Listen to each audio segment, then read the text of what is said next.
Lantas siapa yang salah? Ku tak tahu. Assalamualaikum warahmatullahi wabarakatuh. Bismillahirrahmanirrahim. Alhamdulillahirabbil alamin. Wassalatu wassalamu ala asyrafil anbiya'i wa imamil mursalin sayyidina wa maulana Muhammadin wa ala alihi wa sahbihi ajma'in amma ba'd.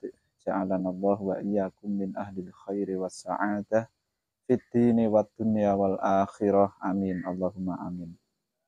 Sahabatku dimanapun Anda berada, info-info terbaru ini dari kasusnya Ustadz Fahim Mawardi. Saya melihat di banyak platform media, ada media tulis, media YouTube, dan lain-lain. Beliau sudah ditetapkan sebagai tersangka. Biasanya kalau sudah ditetapkan itu nanti sidang, kemudian ya diputuskan. Kalau bersalah ya nanti dihukum, kalau enggak ya kayaknya sih biasanya kalau sudah tersangka tetap dihukum ya, biasanya gitu. Jarang sudah jadi tersangka tiba-tiba lolos begitu saja, itu jarang. Tapi wallahu a'lam nanti bagaimana di persidangan.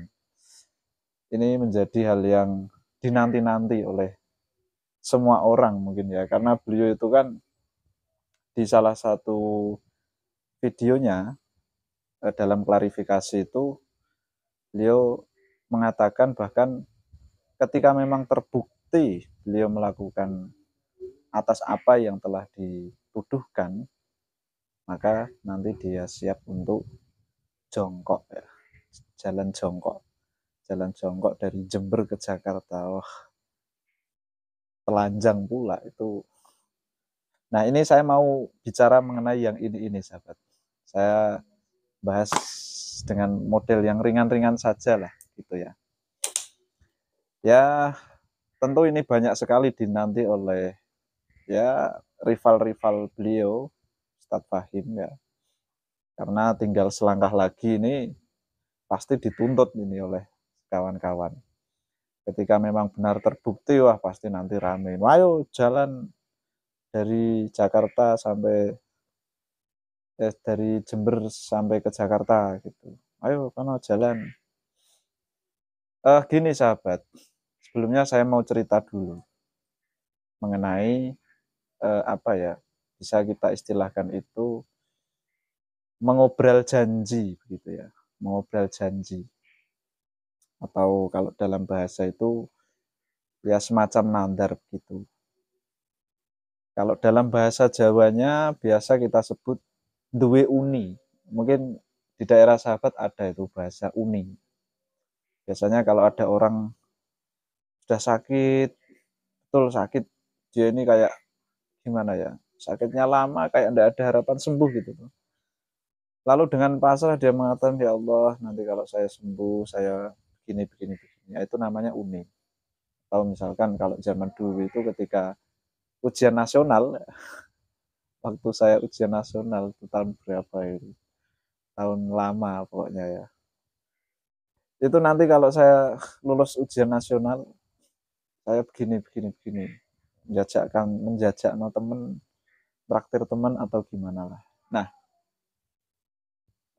orang-orang tua dulu itu simple sahabat, kalau membilangi, ngasih tahu ke ya putra-putranya begitu, aja seneng gaya uni, cuma bilang begitu.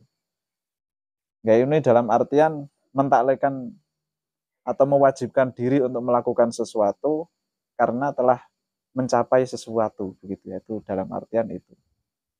Kalau saya gini nanti gini, kalau saya gini nanti gini. Meskipun toh nanti itu hal yang diperbolehkan, itu kalau di tradisi saya, di daerah saya itu tetap diwanti-wanti untuk tidak diucapkan sahabat. Karena yaitu membebani diri gitu loh, membebani diri. Artinya misalkan itu dianggap ibadah kok kayak enggak ikhlas banget gitu ya, ibadah kok sampai ada ditaklekan kepada sesuatu. Misalkan kalau saya sembuh nanti saya sholat duha, loh kan enggak usah nunggu kamu sembuh lah sholat duha, itu kenapa gitu. Atau semacamnya lah begitu. Nah, itu pun ya bagus lah ya, sebagai motivasi itu sih bagus. Akan tetapi ketika disering-seringkan itu memang tidak bagus.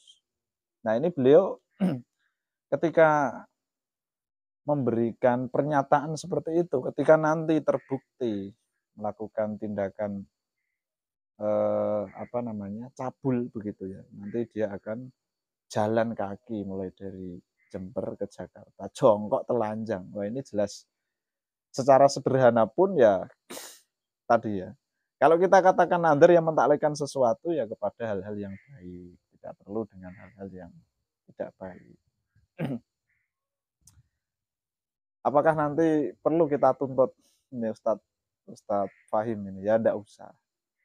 Karena apa yang dia taklekkan, apa yang telah dia nadarkan begitu ya, kita buat bahasa mudah saja. Apa yang dia nadarkan, apa yang dia janjikan itu perkara yang tidak diperbolehkan. Bayangkan jongkok sambil telanjang, wah saya nggak kebayang itu. Nggak boleh satu. Nanti justru malah ketika Ustadz Fahim benar-benar terbukti, nanti kita tuntut, oh harus jalan jongkok sambil telanjang. Itu malah kita juga melakukan perbuatan yang dilarang juga. Berarti kita malah memotivasi orang untuk melakukan kemaksiatan. Kan telanjang kan. Nah, saya kira mungkin hal-hal seperti ini juga terjadi ya di kalangan-kalangan sahabat, tetapi tidak se-ekstrim apa yang disampaikan oleh Ustadz Fahim itu mengenai nadar. Karena kalau kita mau melakukan sesuatu ditaklekkan dengan satu pencapaian, nah itu kan ke hal-hal yang baik saja. Dorongannya kan seperti itu.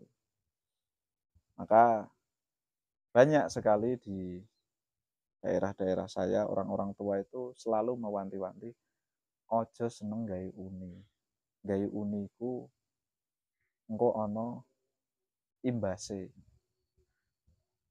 Meskipun itu terpenuhi loh ya, apalagi itu tidak dipenuhi. Nah, itu nanti biasanya kalau mitos Jawa, ini saya bilang mitos Jawa ya, itu nanti diparani ya, apa ya, disamperi ular welang. Ular welang itu ular yang ular ya, ular welang ular yang merah, kok merah, putih hitam gitu loh, yang putih hitam itu ular welang. Biasanya ada model seperti itu. Nah, maka apa yang telah dijanjikan oleh Ustadz Fahim nanti itu malah justru ketika dilaksanakan itu menjadi hal yang haram.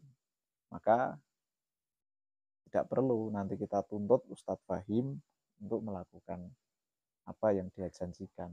Jalan dari Jember ke Jakarta sambil jongkok dan telanjang. Itu sahabat. Assalamualaikum warahmatullahi wabarakatuh.